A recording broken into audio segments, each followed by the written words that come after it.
Welcome back to another Yubedo video. In our earlier videos, we've explored the first avenue for making money in real estate, which is the income generated from operating the property as a rental, commonly known as cash flow. Today, we're pivoting to focus on the second lucrative avenue, long-term growth.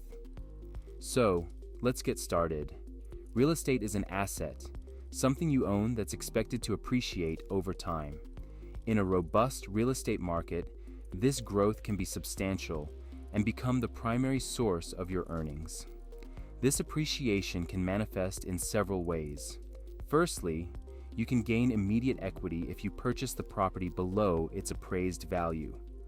For instance, if you buy a property for $500,000 but it appraises for $550,000, you've instantly gained $50,000 in equity.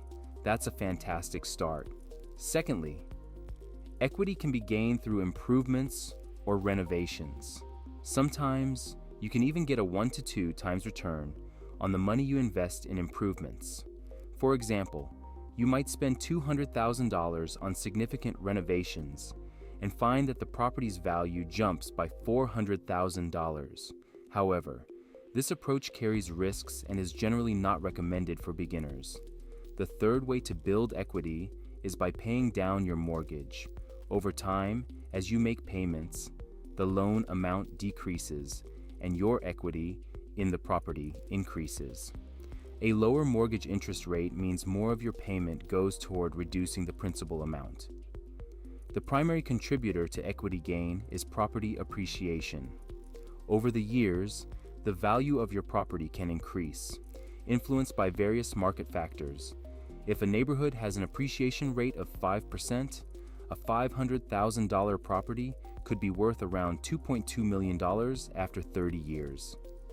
That's why it's crucial to invest in a growth market rather than a stagnant one, even if it offers good cash flow immediately. Another factor that can impact your final payback, or the money you'll make when you sell, is the selling cost. Generally, this is around 6%, mostly due to agent commissions. While you could attempt to sell the property yourself to save on this cost, a skilled realtor can often secure a much higher selling price for you. In summary, the objective is to purchase the property below market value, make value-adding improvements, secure a mortgage with a low interest rate, and invest in a neighborhood with strong growth potential. Remember, real estate offers two ways to make money: cash flow and long-term growth. While cash flow is nice, long-term growth is often where the real wealth is built.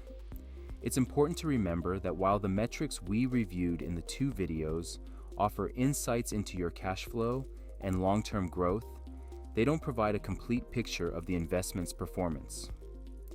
For a more in-depth understanding, be sure to watch our next video, where we discuss how to interpret these numbers to performance metrics that can help you decide if a deal is good or not. Thank you for watching, and as always, happy investing.